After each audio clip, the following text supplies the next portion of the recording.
Hello guys, welcome to all of you student. आज का मेरा जो टॉपिक है वेस्ट बंगाल के चीफ मिनिस्टर्स कौन बने।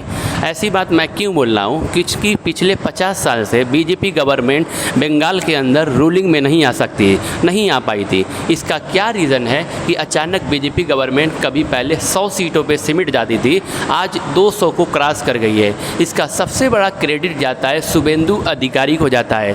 शुभेंदु अधिकारी 1970 के दशक के दौरान मिदनापुर डिस्ट्रिक्ट के अंदर जन्म लेते हैं और धीरे धीरे पॉलिटिक्स के अंदर एक्टिव हो जाते हैं। उनका पॉलिटिशियन की तरफ रुझान, उनके जो फादर थे जिसका नाम था शशि अधिकारी नेम था, वो ऑलरेडी एक पॉलिटिशियन थे, तो इसलिए उनका भी झुकाव बचपन से ही पॉलिटिशियन की तरफ ही मूव कर गया। धीरे धीरे उन्होंने आगे बढ़ते चले गए और आगे यूनिवर्सिटी के अंदर भी पढ़ाई की और धीरे धीरे एक बड़े पॉलिटिशियन बनकर उभर कर सामने आते हैं। शुभेंदु अधिकारी वेस्ट बंगाल के अंदर उस वक्त फेमस हो गए थे जब 2007 के अंदर नंदीग्राम के अंदर किसानों का आंदोलन शुरू हो गया था।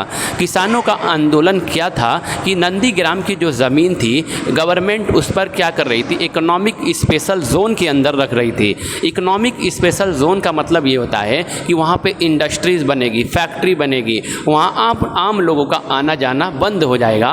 वो पूरी ज़मीन किसानों की होगी और वो पूरा एरिया काफ़ी फर्टाइल एरिया था, काफ़ी उपजाऊ था। किसान वो ज़मीन देने के लिए रेडी नहीं हो रहे थे और किसानों के फेवर में आ जाते हैं शुभेंदु अधिकारी और ये मूवमेंट कामयाब हो जाता है, आंदोलन कामयाब हो जाता है और शुभेंदु अधिकारी पूरे वेस्ट बंगाल में फेमस हो जाते हैं। उसके बाद 2009 में लोकसभा के इलेक्शन में जीत जाते हैं, फिर 2014 के लोकसभा इलेक्शन में अगेन जीत हो जाती है, फिर उनको मंत्री बना दिया जाता है, फिर 2016 में एमएलए बन जाते हैं नंदीग्राम सीट से और धीरे धीरे आगे बढ़ते हैं। इस समय वो कांग्रेस टीएमसी में थे और टीएमसी छोड़ने लगते हैं क्योंकि उनकी ममता बनर्जी के साथ डिस्प्यूट होने लगती है और टीएमसी छोड़कर इस समय बीजेपी में ज्वाइन हो जाते हैं 2020 के दौरान।